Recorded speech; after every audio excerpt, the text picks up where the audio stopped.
Бәріне сәлем достар, сіздермен бірге мен Лаура. Бүгін мен сіздерге қаттама нанының жасалу жолымен бөлісетін боламын. Және оны морозильникте сақтау жолымен де бөлісетін боламын.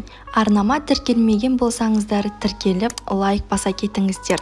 Ендеше бірге жасайық. Ең алдымен суымызды, оның үстіне тұзымызды салып, сұйық майымызды құйып, жақсылап араластырып алатын боламыз.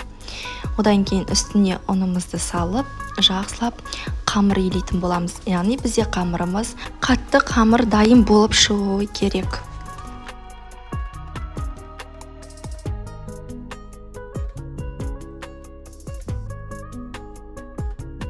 Көріп тұрғандарыңыздай біздің қамырымыз дайын болып шықты. Енді оны пакетімізге салып, 10-15 минутқа қойып қоямыз да енді ішіндегі майын дайындаймыз. Бізге осындай тоң май, немесе осындай пампушка қолдансақ та болады. Мен осы екеуін араластырып қолданатын боламын. Осылай пампушкамыздың көп емес, кішкене алып, жақсылап бірнеше бөліктерге бөліп алатын боламыз.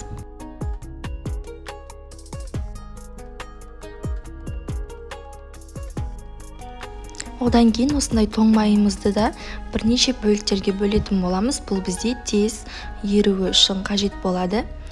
Бұл тоң майдан да өздеріңіз көз мөлшері бойынша алсаңыздар болады. Мен де осы тоң майдың жартысын қолдандым.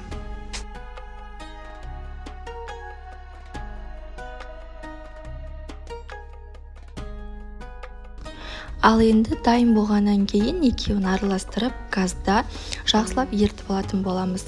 Одан кейін ішіндегі начинкасына осындай көк пияздарды жақсылап майдалап турап алатын боламыз. Егер сізде осындай көк пияз жоқ болса, тек қамырдың өзін ғана қолдансаңыз болады, немесе кәдімгі пиязды майдалап турап, соны да қолдансаңыз болады.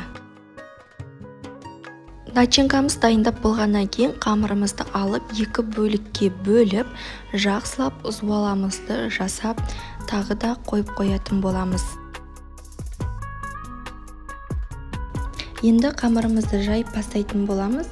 Алдымен ұнымызды сеуіп, қолымызбен осылай қамырдың формасын келтіріп алып, оқтауымызбен жақсылап жұқа қылып жайып алатын боламыз.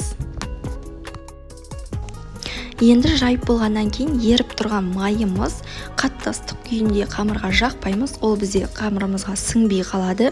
Сол үшін жылы күйінде осылайынан жұқа қылып барлық жеріне майымызды жеткізіп жағып шығатын боламыз. Майымызды жағып алғаннан кейін жаңағы турап қойған көк пиязымызды бетіне жақсылап сеуіп алатын боламыз.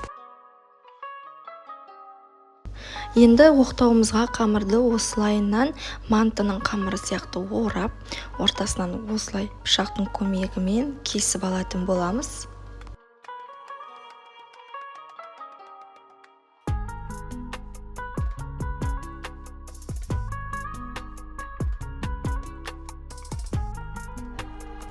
Кесіп алғаннан кейін оны ортасынан тағы да 3 бөлікке бөлетін боламыз. 3 бөлікке бөліп алып, қолымызбен осылай кішкене тартыңқырап, нығыздап орап шығатын боламыз. Қатты формасын үлкен қылмаймыз, орташа бір қалыпты етіп алатын боламыз. Міне бізде уже бірінші қамырымыз дайын. Менде осы бір зуаладан 4 штук шығады. Одан кейін осылайынан үстінен басып дайындап алатын боламыз.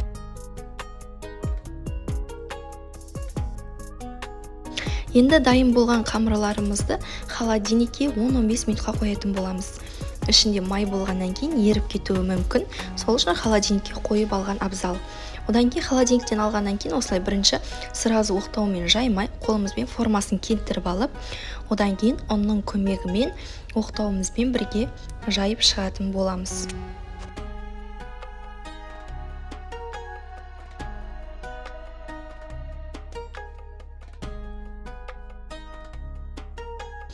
Егер сіз морозильникке қатыратын болсаңыз, осылай мен секілді жайып алып, пакетке орап, морозильникке қатырып қойсаңыз болады.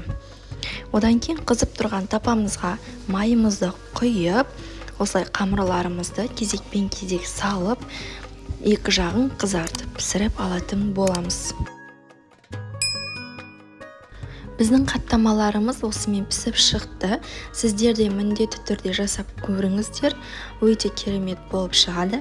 Егер менің каналыма тіркелмеген болсаңыздар, тіркеліп, лайк басып, қоңырауша белгісін басып қойыңыздар. Және де менің арнамнан басқа да қол жетімді әрі оңай видео рецепттерді таба аласыздар.